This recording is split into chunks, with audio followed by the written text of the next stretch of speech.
Some people think money can buy anything, but try buying a hug on December 25th and you'll see it was Christmas Eve, bone-chilling cold.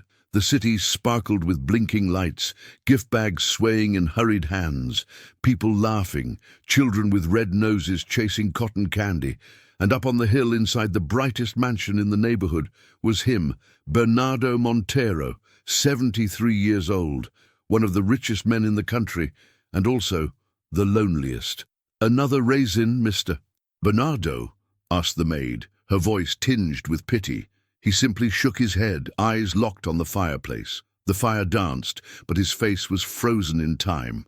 Lost gaze, dry lips, a half-filled glass of wine, and deep, deep down, a silence not even the church bells could break. "Listen to this." The table was set for 20, ham, turkey, chestnut stuffing, sweet pudding, but no one to share it with. No grandkids, no friends, not even the old dog, gone long ago.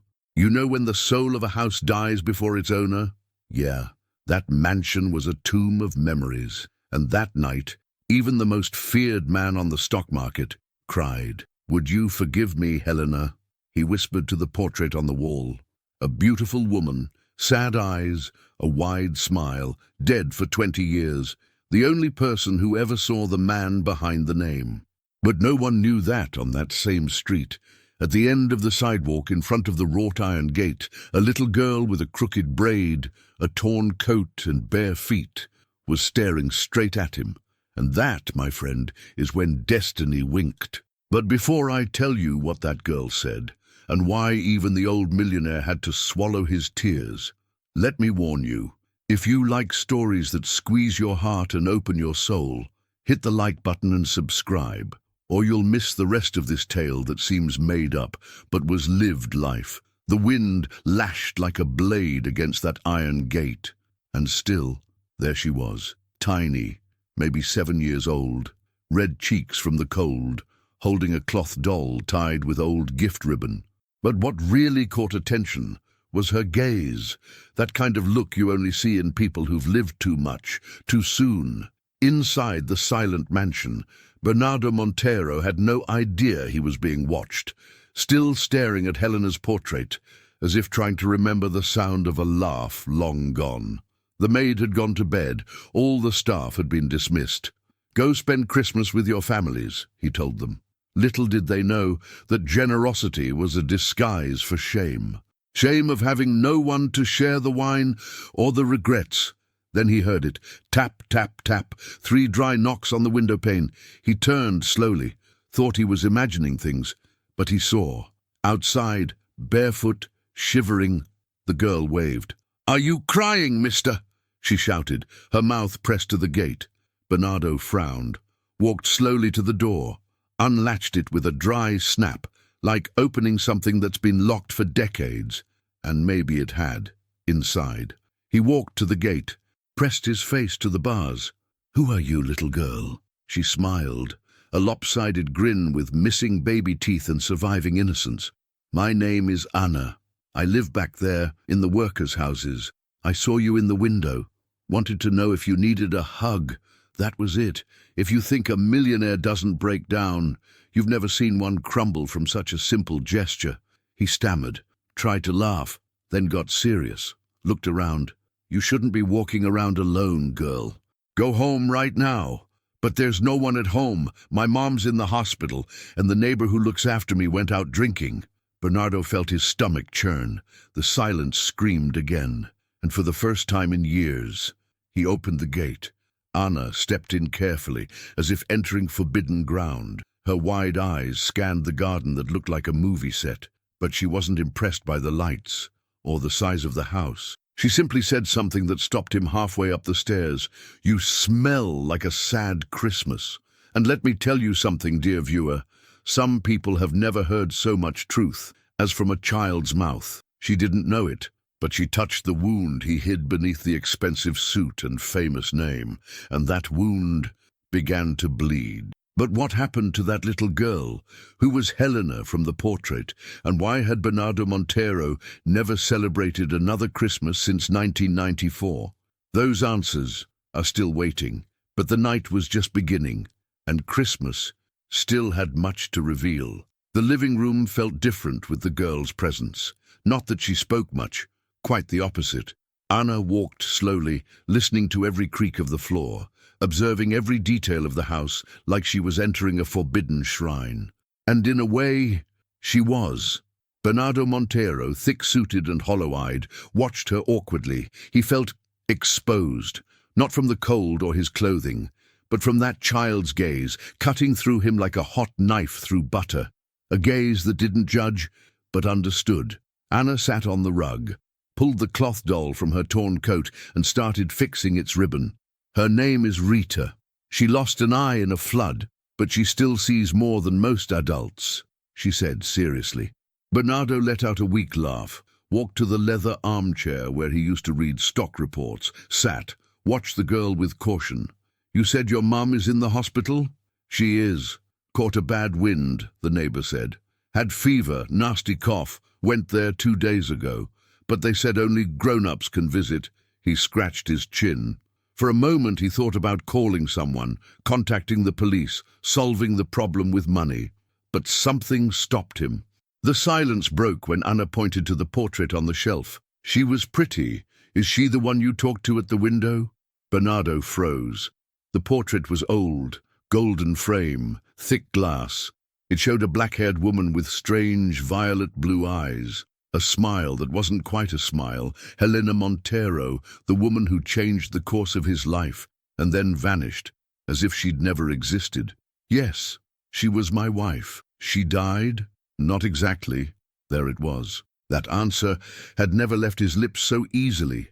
Not exactly. As if her death was a misplaced comma in a tragic paragraph. Anna stood, walked to the shelf, and, without asking, picked up the portrait. Bernardo almost shouted, but stayed silent. She turned the photo. On the back, a yellowed piece of paper taped on. Handwritten words. "The Night of the Piano, 1994. Remember what you promised." Anna read it aloud, then looked at him.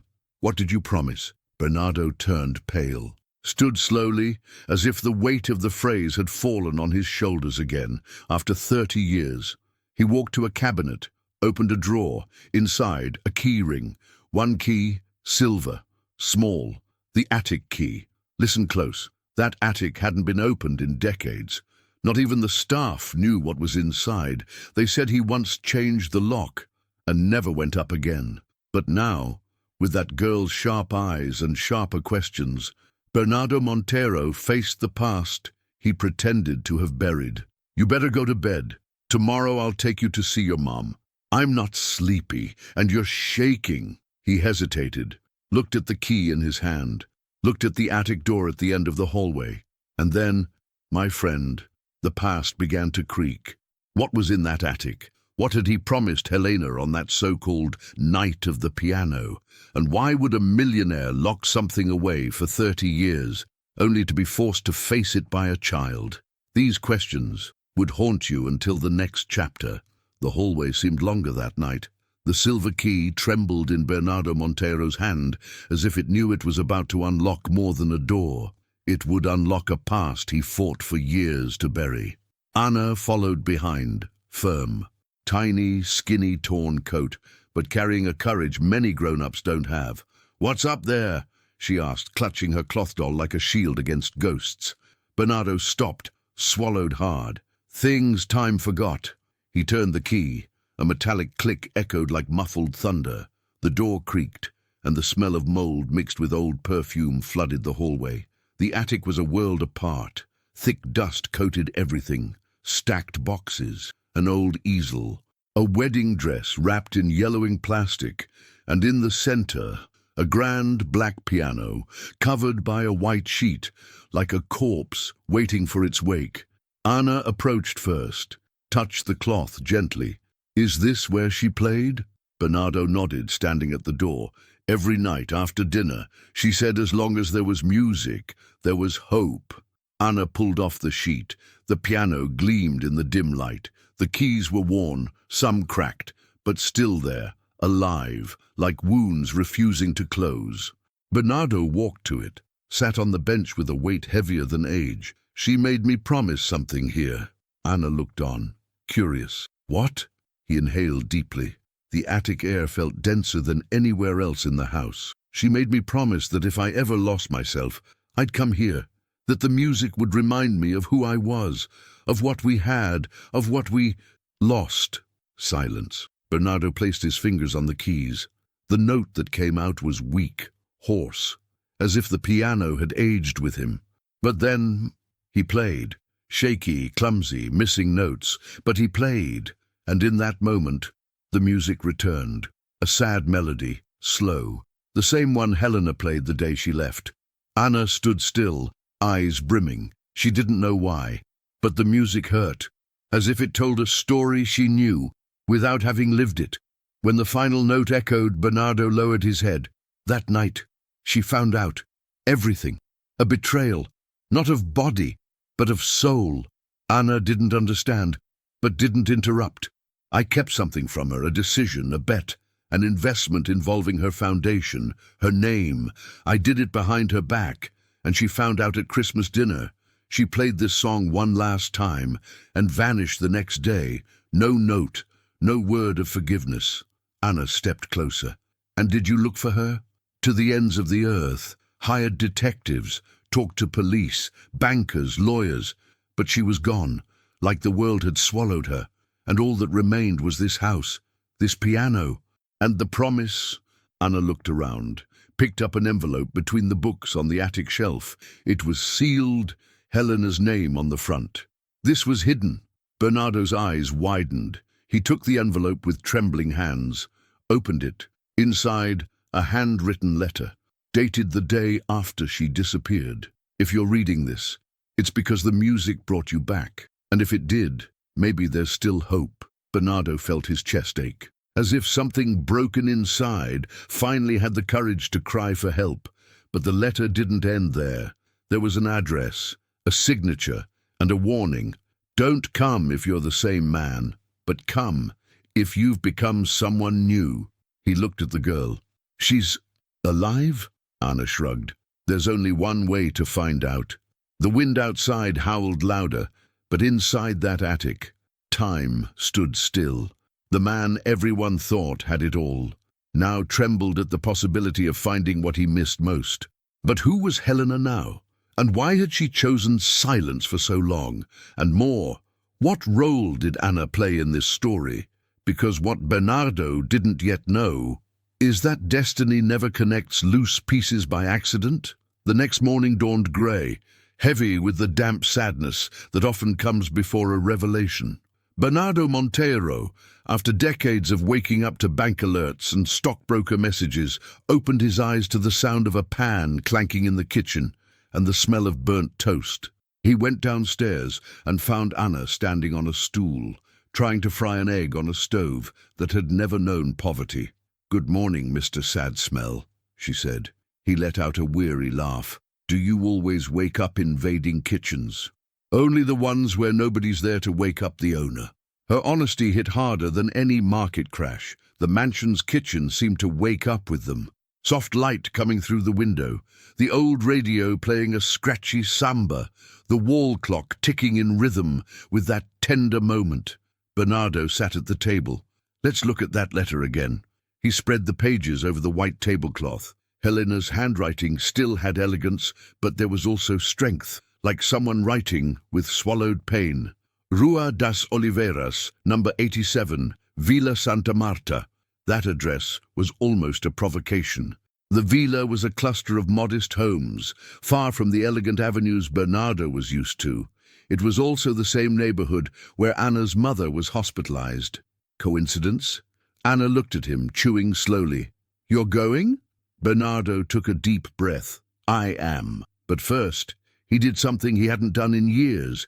He opened the wardrobe, picked a clean shirt, no designer label, shaved slowly, like recognizing his reflection for the first time in decades, and placed the letter in his coat's inner pocket.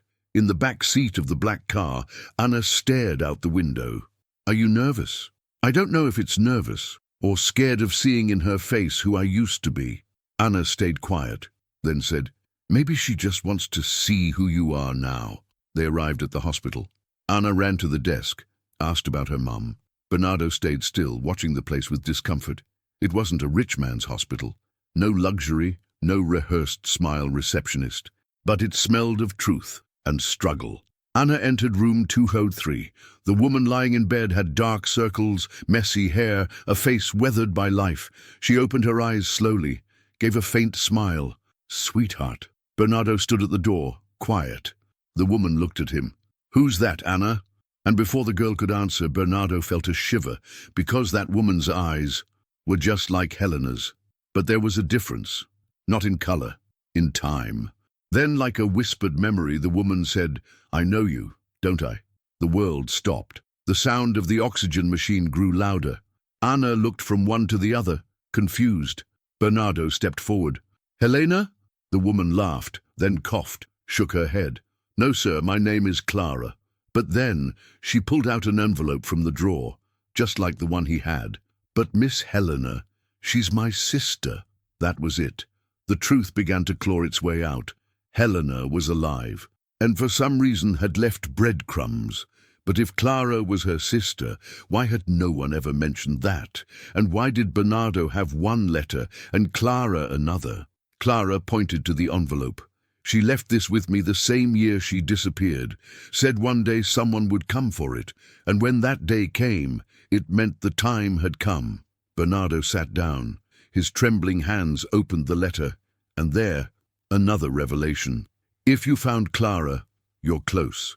But don't think you hid well enough. There's a girl with sharp eyes and a clean soul with you. She is the beginning of the end, and the end of what we began." Anna froze. Bernardo read it again and again. Clara smiled through tearful eyes. "Now I think you understand why my daughter ended up at your door.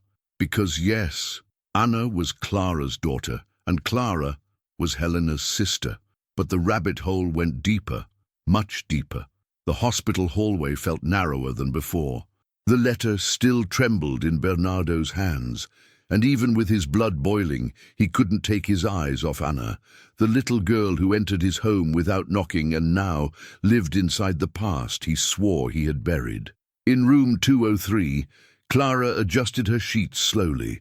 Her tired face revealed more than illness. It hid years of burdens, secrets, and silence. "Why didn't anyone tell me Helena had a sister?" Bernardo's voice came out bitter. Clara looked at him with the calm that only someone who has already lost everything can carry.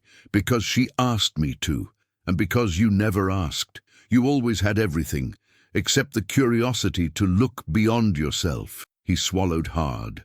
Anna, sitting in the corner of the room, stared at the floor, like someone caught in a movie where her own life played the lead role.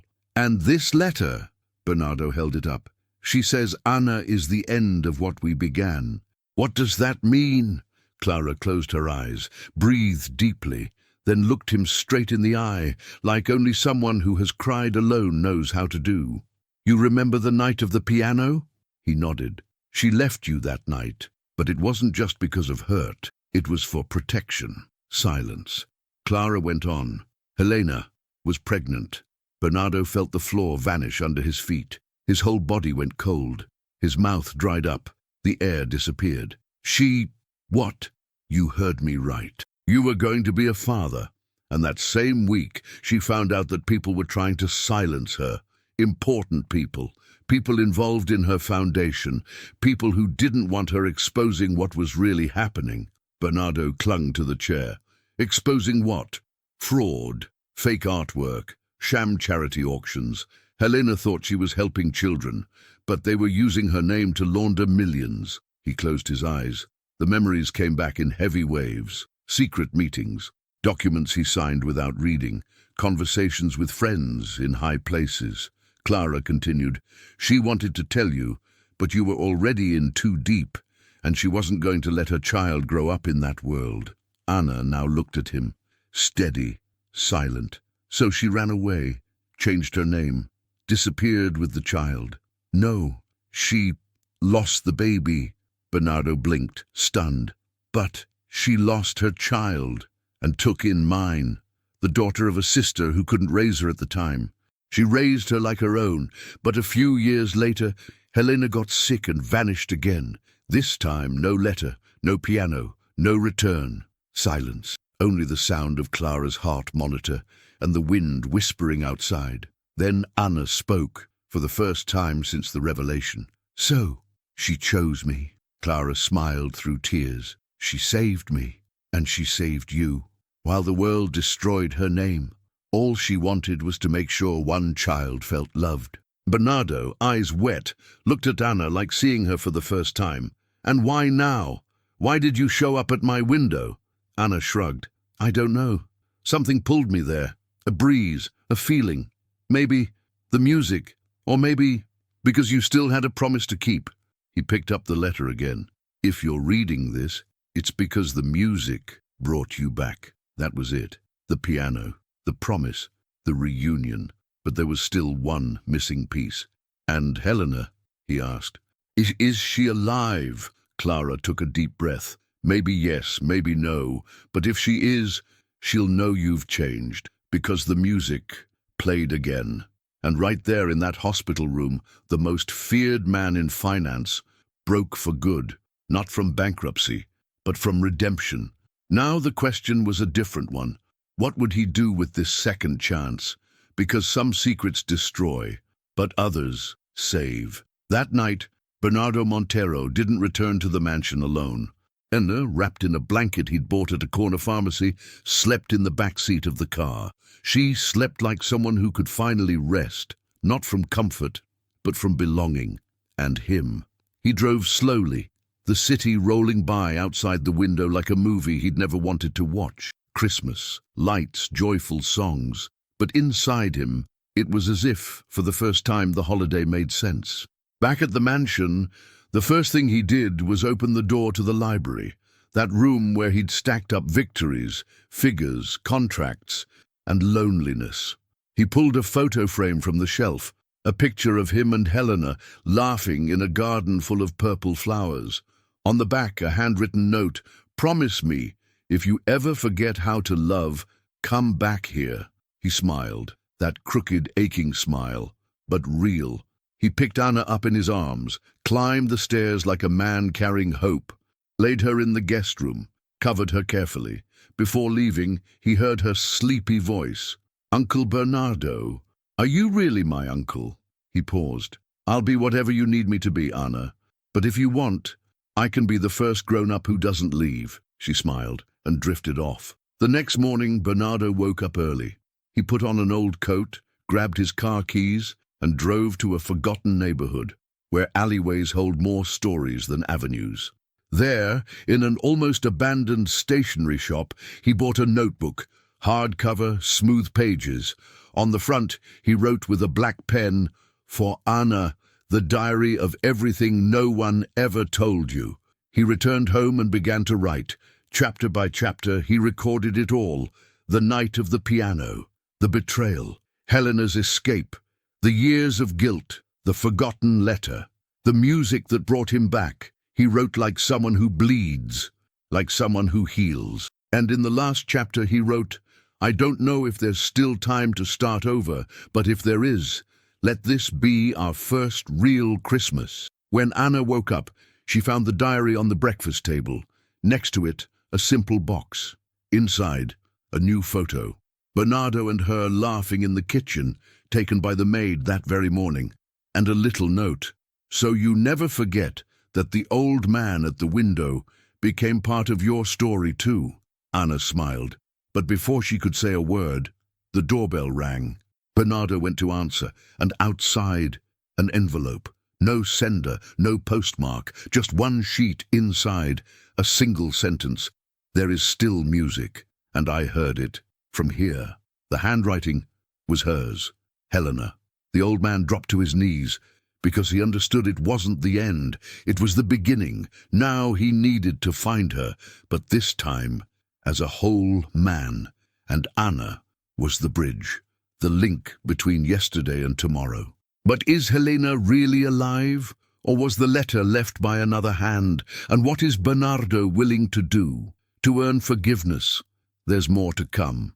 The envelope still sat on the table, but its scent wasn't ordinary paper. It carried a faint hint of lavender, the same perfume Helena wore when she danced barefoot through the halls of their old house. Bernardo Montero held that page as if it were glass. His hands trembled, not from cold, but from the fear of believing. There is still music, and I heard it from here. The handwriting was unmistakably hers, the way she curved the letters, the flourish on the H that dipped and returned like a signature refusing to die. Across the table, Anna stared wide-eyed. "Is it her?" Bernardo nodded. "Yes." "So, she's alive?" He didn't answer, not because he didn't know, but because he didn't want to hope too soon. It was safer to doubt than to die again. But then came the detail. The paper was folded into thirds, as if hiding something beyond the message. In the inner fold, scribbled in pencil, 3313 FAC. Anna frowned. "What's that?" Bernardo knew, but didn't want to believe it still existed. "It's a record." "A vinyl?" "Yes, Helena collected them. She once told me she stored something no one could see. Only here." Anna jumped from her chair. "Then let's go find it." They went straight to the attic, this time without fear. The smell was the same. Old mold, forgotten perfume, wood creaking like ancient bones. Bernardo dug through boxes, tore open cardboard, pulled away covers, and there it was. A wooden box, etched with the name he hadn't seen in 30 years. FAC, Fragments of Silent Love. Inside 10 records, but only one, was labeled 3313. They placed it on the old turntable. The scratchy sound began. Static, then a soft piano melody. Bernardo closed his eyes. "It's her." The music flowed, slow, aching, as if every note carried a tear he'd never shed. Then came the voice. "If you're hearing this, it's because you let go of pride. And if you've made it this far, it means you've understood that love is not a contract, not profit, not power. It is surrender and loss and forgiveness." Bernardo dropped to his knees. Helena's voice filled the house. "I didn't leave out of anger. I left because I needed to save what little was left of me. And maybe save you too," Anna cried silently, cloth doll clutched tight. "If this music still plays, it's because you still love me. And if you still love me, come find me, where silence lives, where it all began." Silence. Bernardo wiped his face, took a deep breath. Where it all began, he knew. The childhood house, the village where she grew up, the garden where she first played piano. Anna looked at him curiously. Did she say anything else? Bernardo flipped over the record sleeve. There, an old photo. Helena as a child, playing piano in a small backyard. On the back, handwritten, Rua da Figueira, 199, Parada das Rosas. Bernardo looked at Anna. We're going there. If she's alive, that's where she'll be. And if she's not? He held her hand. The music already played. Whatever comes next, we'll face it together. But would Helena forgive him? And what awaits them in the house where it all began? Because sometimes the past doesn't want to be dug up, but other times it waits desperately to be redeemed. The road to Parada das Rosas was long, narrow, and covered in dust.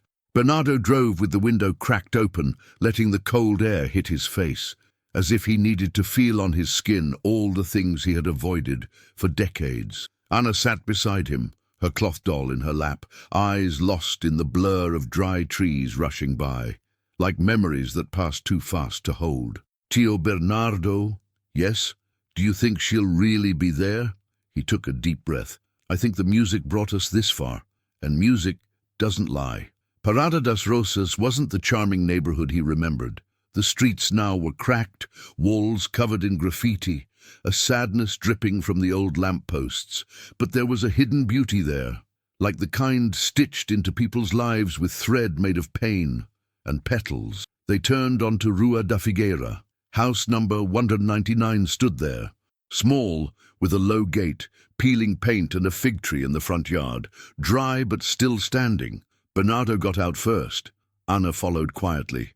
He knocked on the gate. Nothing. Knocked again. Then the front window creaked open.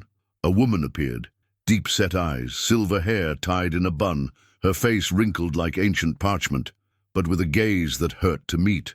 She looked straight at him. "Took you long enough?" Bernardo froze. "Helena?" She nodded. No emotion, no tears. Just the raw reality of time. "You still know how to listen." He swallowed hard. "If it's you playing—" "Yes." She opened the gate. Time stopped. Inside, the garden still held traces of her childhood. A broken bench, the old piano, now covered in a black tarp, and flower pots with dried roses that, despite being dead, refused to fall. Anna stepped in slowly, eyes wide with reverence. Helena looked at her. "You're the girl from the letter." Anna nodded. "And you're the lady from the music." Helena smiled for the first time. Bernardo approached, hesitant. "I didn't come for me. I came for her." He gestured toward Anna. "She showed me who I was, when I had already forgotten." Helena walked to the piano, pulled the tarp off, revealed the old instrument, stained by time, but still whole. She sat down, played one note. "If you still remember our song, play with me." Bernardo stepped closer, sat beside her. His hands trembled, but when the keys were pressed, the old melody returned.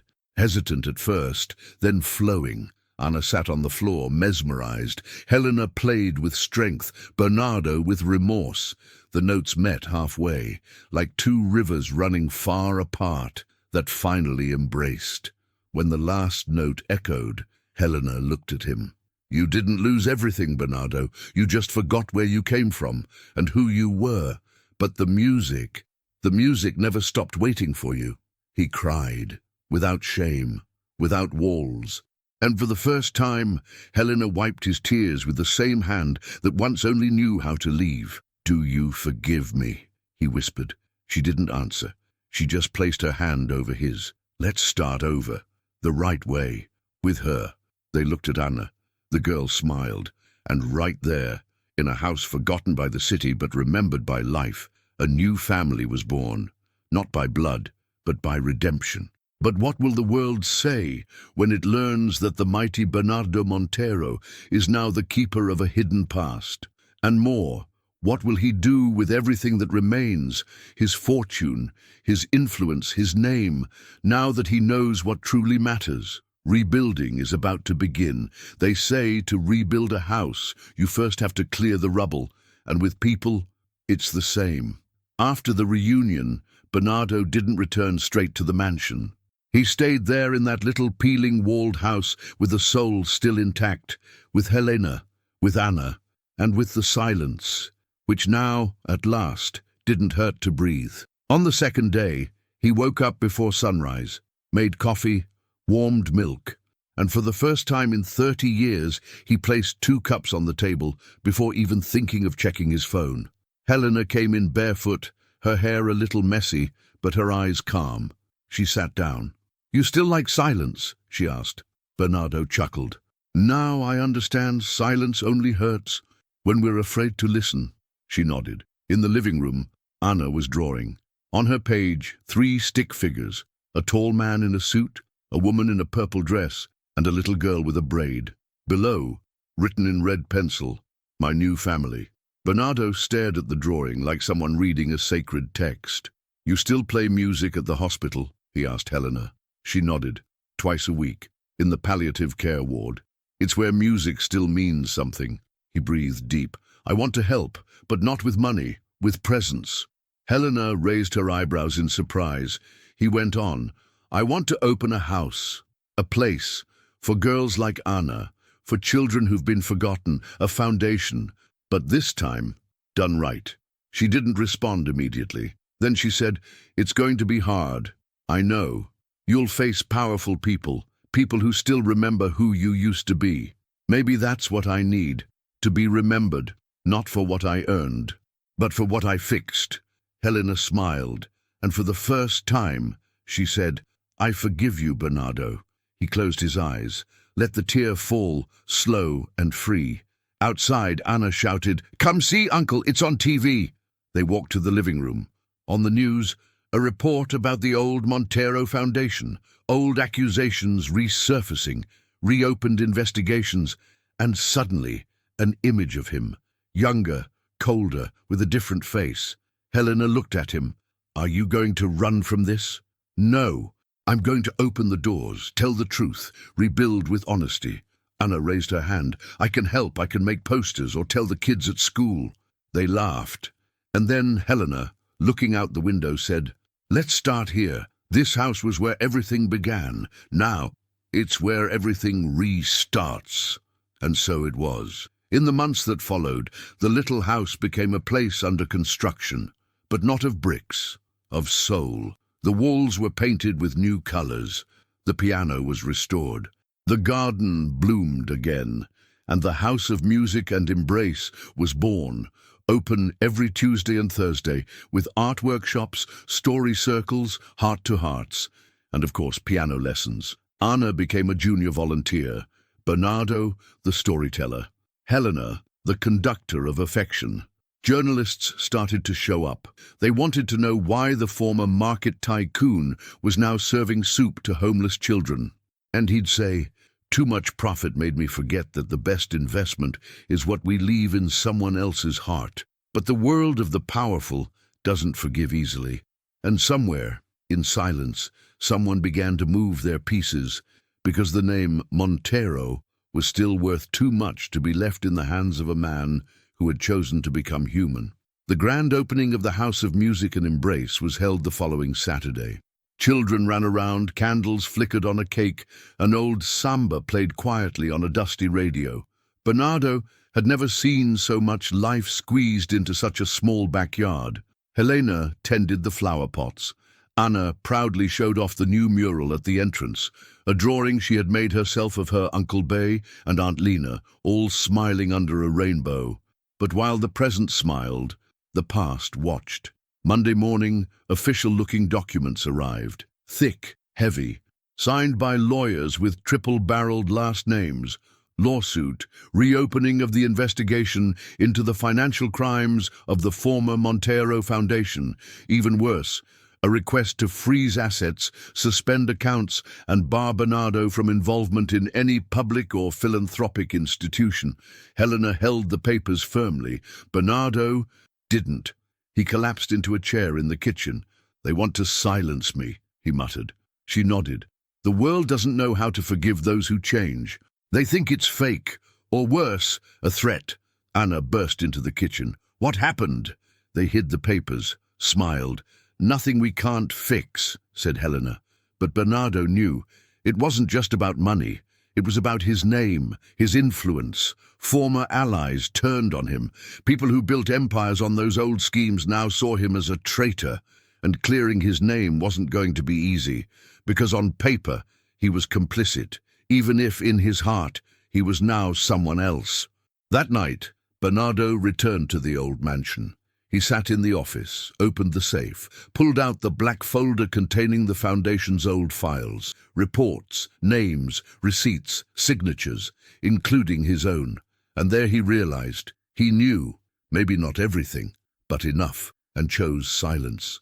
The remorse hit like nausea, but he had a choice, run again, or tell the truth. The next day he met with a journalist, an old rival, but honest.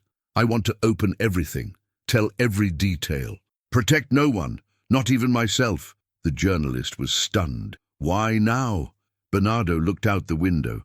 Anna was playing with other children in front of the foundation, laughing, with the kind of innocence he once had and lost.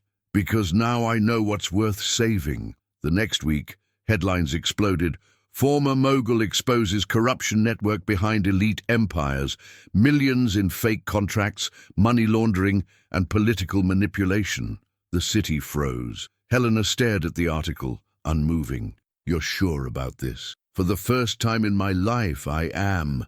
But the consequences were swift. Accounts frozen, court summons, accusations from every direction.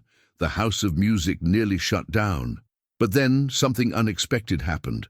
Children, mothers, neighbors, teachers, they showed up, held fundraisers, donated toys, time, food, and posted signs. "Don't take away what it took the city years to build. The man failed, but the house is ours. This place heals what the world broke." In at the hearing, Bernardo entered with his head held high. He confessed, named names, took the blame, and ended by saying, "I hid behind wealth. Today I stand as a man, and what I did has no excuse. But what I built afterward maybe has purpose." The judge looked at him in silence. The sentence would come soon, but one thing was certain. The whole city now saw that even a stumbling stone could become the foundation of something new. Yet far across town, in a dark luxury office, someone watched. Inside a black car, gold ring on his finger, a cold smile on his lips. Because for every man who repents, there's another who'd rather keep the world the way it is. And this man was ready to destroy everything. The verdict would be announced in 15 days, 15 long days of waiting, tension, and doubt. 15 days where every sunrise felt shakier than the last, but the world doesn't stop to wait for justice. And neither did the House of Music. Anna managed the toy shelves like a little United Nations director. Helena taught piano with the same gleam in her eyes she had when she used to play alone years before, for no one but herself. And Bernardo? He was sweeping floors. Yes, the man who once signed million-dollar contracts now swept leaves, cleaned restrooms, and served soup. And not as punishment, but as healing. "Mr. Bernardo, the lady from the bookstall sent more donations," Anna called out, excited. "Tell her I'll stop by to thank her tomorrow." She gave a thumbs up, proud. But something changed that morning. An envelope arrived. No name. Inside, a photo. Helena entering the hospital. Bernardo holding Anna's hand. Clara still in recovery. And on the back of the photo, printed in block letters, "People like you don't change. You just learn to pretend better." Bernardo read it and felt a wave of nausea. He recognized the venom. It was someone from the past, someone who lost everything when he came clean. But who?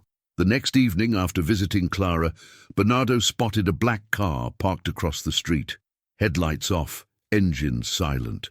The following day, the House of Music was a mess. Nothing was stolen, nothing broken, but everything ransacked. A message. Helena wanted to call the police. Bernardo stopped her. "They want a reaction, for me to stoop down to their level. But I won't play their game anymore. And what if it becomes dangerous?" They're angry because for the first time, they lost control. He went to the library, pulled a box from the back of the cabinet. Documents, proof, everything that hadn't been included in the first exposé. "I'll give this to the public prosecutors. If they take me down, they're coming with me." That same day, he gave another interview, named names, laid out dates, exposed contracts, and ended with, "I'm not doing this to clean up my image. I'm doing it because no child should pay for a cowardly adult's silence." National headlines exploded again. Some supported him, many didn't. And of course, came retaliation. Clara was discharged, but not before her medical file was mysteriously misplaced. The House of Music's lease had a clerical error filed, and Helena's name appeared in a false dossier suggesting she'd known everything all along. Bernardo collapsed. Sitting in the kitchen at midnight, his head buried in his hands, he whispered, "Maybe it's better to quit, shut everything down, apologize, disappear." Anna walked in, sat on the floor beside him. "If you quit, you're teaching the world that truth isn't worth it." He looked at her. "Aren't you scared?" "I am, but courage doesn't mean having no fear. It means carrying it in your pocket and walking anyway." He smiled, his face still wet. "You're just like her." "Helena? No. You're like yourself, and that already changes the world." The next morning, the city woke up to posters plastered on walls. "The House of Music belongs to the people, and no one tears down what's built on truth." The children marched in the town square. Neighbors brought donations. The school choir sang at the foundation's gate. And when journalists asked Anna if she understood what was happening, she said, "I see a man who learned how to be a father. And a city that finally learned how to listen." But on the other side of town, in a marble and glass office, a familiar face to Bernardo watched it all unfold. Throwing papers across the floor, he growled, "If he doesn't stop, I'll end him." When his assistant asked who he meant, the man replied, Monteiro, Rafael Monteiro, his little brother. But he exposed everyone. Exactly. And now he'll pay for turning on his own blood. There it was. The enemy had a face and shared his name. And he was ready for war. Some wars begin in silence, in a glare at the family dinner table, in a signature done out of duty, in an inheritance contested before the casket is even closed. The war between Bernardo and Rafael Monteiro began like that, but now it was official. Rafael wasn't just the younger brother, he was the brain behind many of the very schemes Bernardo had exposed. While the older brother drowned in guilt and sought redemption, the younger buried himself in power and resentment. They hadn't spoken since their father's funeral, and even then, the only thing exchanged between them was a cold nod and unspoken accusations. Now Rafael had motive and rage. He's trying to drag our name through the mud, because he lost the empire I built, he hissed over the phone. On the other end, the lawyer just listened in silence. We'll discredit him, say he's mentally unstable, that he's being manipulated, that this whole house of music thing is a front. Back at the foundation, Bernardo could feel the noose tightening. A government inspector showed up. Anonymous tip, says minors are being exploited here. Helena pushed back. That's absurd. These kids are safe here. Most of them have nowhere else to go. But the inspector didn't care, just scribbled on his clipboard. He gave them 5 days. That same week, a tabloid headline hit. The former tycoon thinks charity erases crimes. Justice isn't soup and fairy tales. Bernardo sat at the computer, reading in silence. Helena entered. It's Rafael. He nodded. It has to be. Only he knows how to strike where it hurts. And what are you going to do? He stayed quiet for a long time, then answered, face him like a man. No hiding, but no bowing either. He called his lawyer, scheduled a press conference. Outside the office, Anna listened to it all. Uncle, if you want, I can speak too. You've already said more than most adults, little one, but today, this fight is mine. On the day of the press conference, the square in front of the House of Music overflowed. Children held signs, families, volunteers, people who had never seen Bernardo Monteiro in person, but now believed in him. He stepped onto the makeshift stage, faced the crowd, breathed deeply. 30 years ago, the Monteiro name was on front pages for all the wrong reasons. Today, it still is, but for a different reason. Pause. Silence. My brother Rafael wants to silence me, because he represents the man I used to be, but not the man I choose to be now. The murmurs grew. I betrayed my wife. I abandoned the truth. I sold my soul for power. More silence. But someone pulled me back. A child and a song. He looked at Anna in the middle of the crowd. And if I have to lose everything again, so be it. But this time, I'll lose it with dignity. Applause. Tears, people shouting his name. But on the other side of the square, Rafael watched, wearing a sharp suit, emotionless. We'll see how long he lasts, he muttered. The next night, the House of Music was vandalized. Spray-painted words, liar, hypocrite, wolf in sheep's clothing.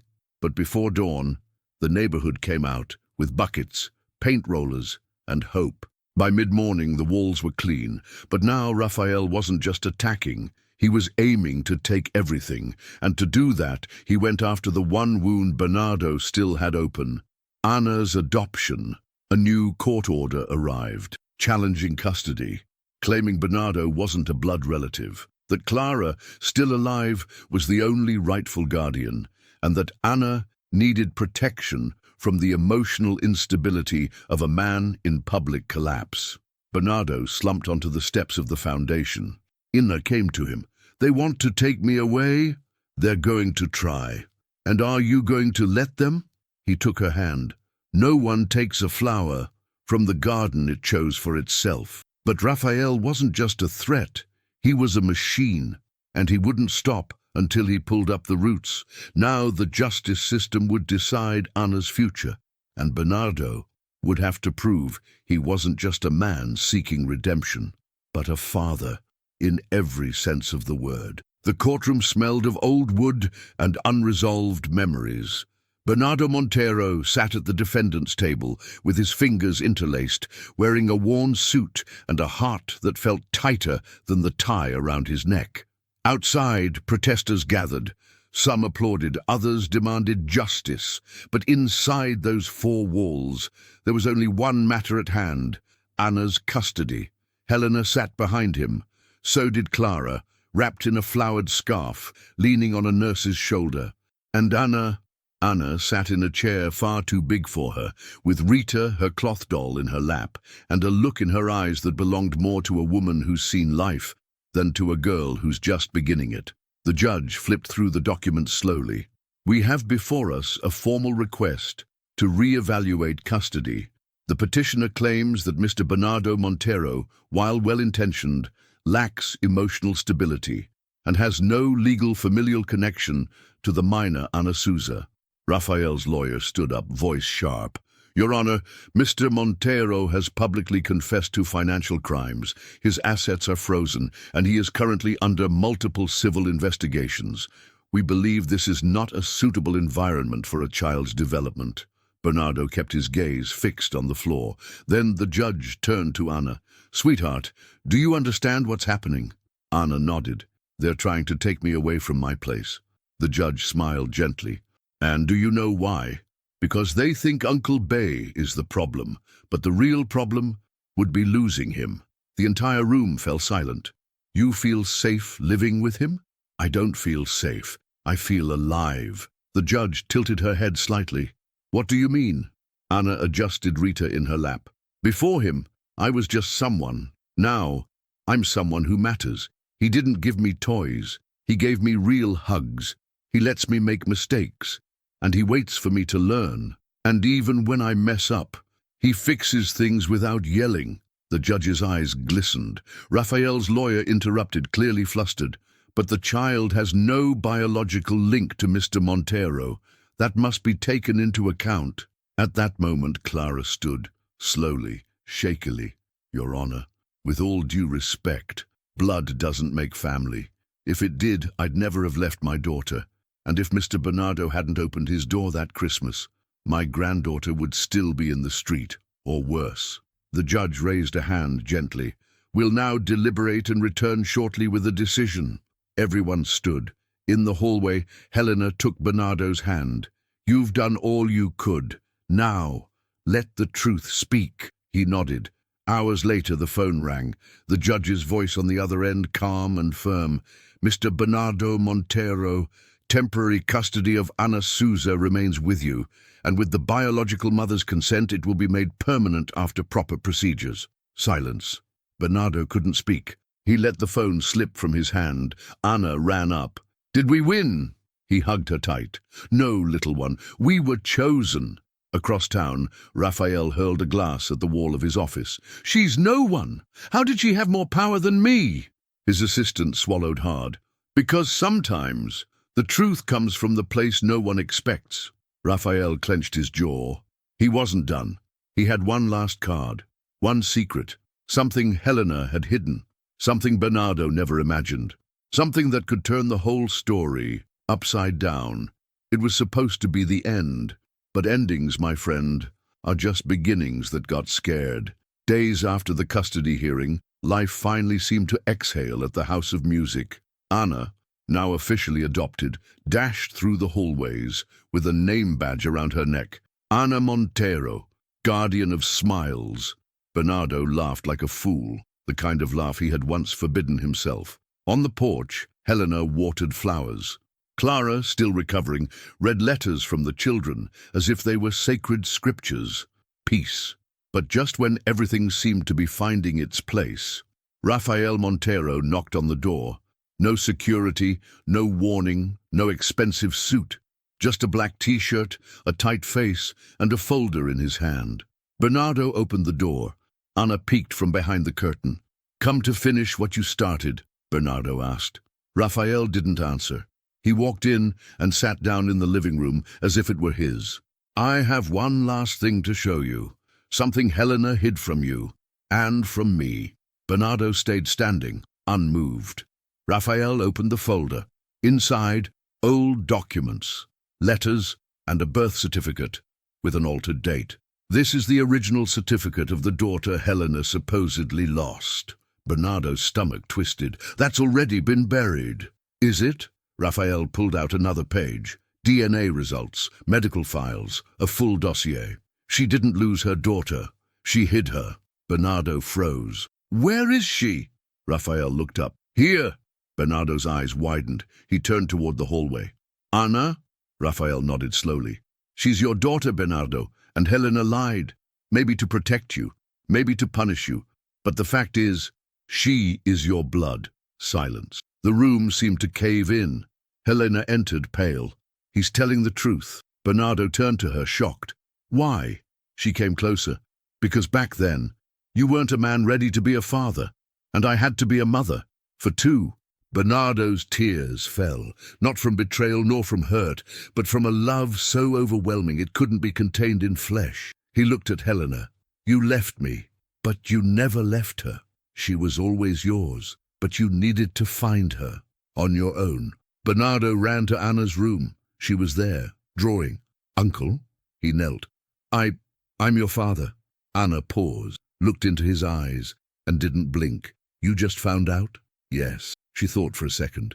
Then nothing changes. Because I already chose you. He hugged her. The kind of hug that only people who've been lost understand. On the porch, Raphael watched it all. You won. Helena turned to him. You can win too. Not in court, in life. Raphael walked away without saying a word. Maybe it was too late. Maybe not. Time would tell. Months later, the House of Music became a national foundation. Workshops, shelters, activities, children with names, with love, with futures. At the opening ceremony, Anna climbed the stage. With a mic in hand, voice steady, she said, Some of us are born invisible, but we weren't born to stay that way. My family taught me that truth hurts, but it also heals. And forgiving doesn't mean forgetting. It means being free. Applause. Bernardo, in a simple suit with a giant heart, cried. Helena squeezed his hand. And in that moment, the past finally made peace with the present.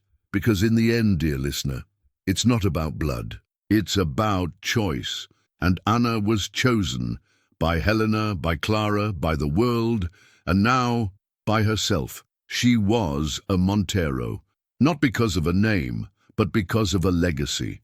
And now I ask you, what did you think of this story, huh? Drop your comment down below, leave a like to support the channel, and subscribe so you don't miss out on more heartwarming tales like this. Until next time, from your friend, Grandpa Rico.